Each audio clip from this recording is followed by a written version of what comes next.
There are lots of reasons that you could see the futures down. Do you think it's concerns about Iran? Do you think it's concerns about the China trade talks? Or do you think it's just a concern about how far we've come, how quickly this year?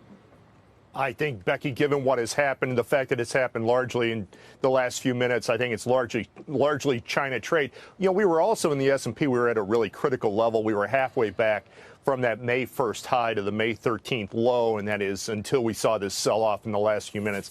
And I think the problem is that the China trade issue is spreading. It's no longer just the trade deal. It's now Google cutting off Huawei and Qualcomm and Intel telling their employees that they're not going to sell to the company until further notice. So I think the market is afraid that President Trump has so many balls in the air when it comes to what's going on geopolitically that one of them is going to drop. And I think that that's the real concern. Also, the fact that for a large part, as far as the S&P is concerned, some sort of favorable resolution is baked in. And I think if it were to get ugly, then there's plenty of downside. And unfortunately, if you look at option prices, you know, the VIX is not very high, not anywhere near where it reached in December.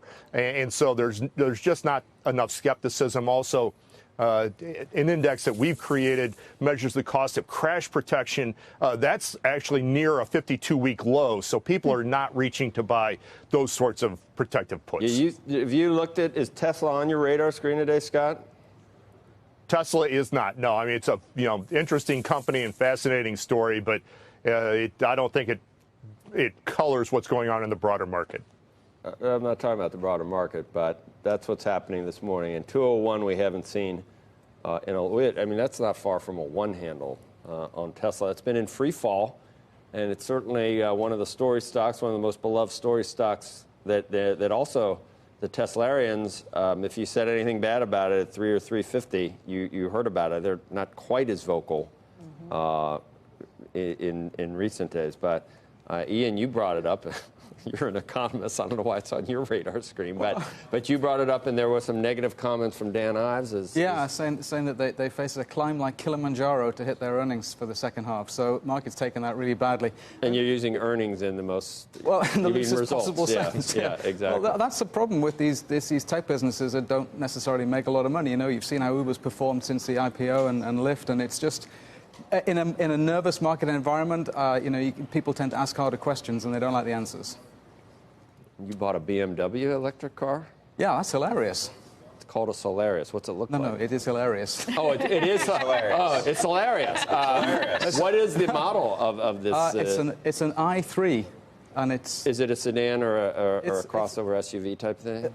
I don't know what it is. It's short and tall.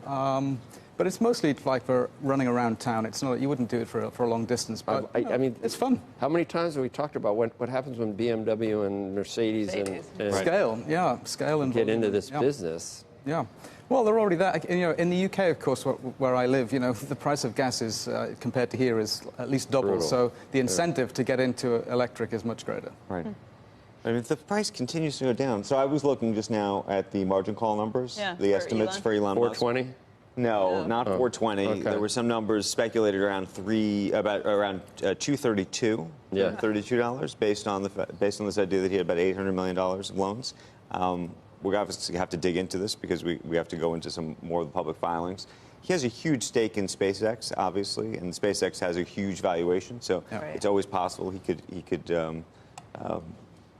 pledge more SpaceX collateral if, in fact, a bank were to call him. It may very well be that no bank's calling him because they want to continue to do business with Tesla and they want to continue, and they don't feel that there's a problem. But at some point, if the stock continues to go this way, it becomes more problematic. It's starting to look like an inverse hockey stick. That chart we just showed, the falling off in recent weeks is kind of alarming. The interesting part's the demand part. It used to be that they had a supply problem. They couldn't meet the demand. Now there's not enough demand. Yeah. That's a worse problem. That is a worse problem. It is definitely a worse problem. Yeah. You know, over the weekend, there was somebody who was suggesting that Tesla needs to advertise. You know, to this day, they still don't advertise. He went online and said, "We want to save the money and use it for a product." But if nobody wants the product, or if not enough people want the product, you have a problem. A lot of great products didn't ever make money because nobody knew what they were, or how to buy them, or what the benefits were. I wonder what the convergence of a stock price like this and Elon Musk and his mercurial sort of personality and tweeting history, what we're looking towards. I mean, All eyes keep on an eye. Twitter. Well, just keep an eye on. I mean, it could get. I mean, who knows what we might see, right? I mean, if it really gets serious, I don't know whether it's still early in California if that's where he is. But 200. I mean, there will be. Eventually, there will be some questions. You know, they just raised a lot of money. Again, Right. they didn't. Which did give them some runway. Right, Yeah, but they have runway. People, was there a stock offering too? Wasn't there? What are people underwater on that? On the stock on the offering? offering? Yeah, I mean, it's like we talk about Lyft and Uber. I mean, they just unloaded some shares on people at what? $650 million of convertible senior Those notes. converts, those are less Those are convertible. converts. It was a $10 million. They will participate by purchasing $10 million of common stock. What day was it? 1.35 billion aggregate total. It was on May 2nd. Just look back at the So we can go chart back there. and look at the date. Yeah. Exactly. With crude oil back above 63, you would think they would do really well right now. Right. Scott, I think. Oh no, there you are. You're back. You see the piece, Becky, about Warren's no idiot buying all these. You know, I mean, in terms of those, Buying they're still buying some there's a hydrocarbon future in the world for someone. Absolutely. Yeah, right. Well, he and Charlie are both convinced that the Bakken is a huge resource, a place you want to be exposed to. Scott, just in terms of what could happen next, you think that this June meeting that we've talked about, that this is going to be the important thing for the markets to see if anything gets done there in later June or not? You mean as far as For the trade talks with China?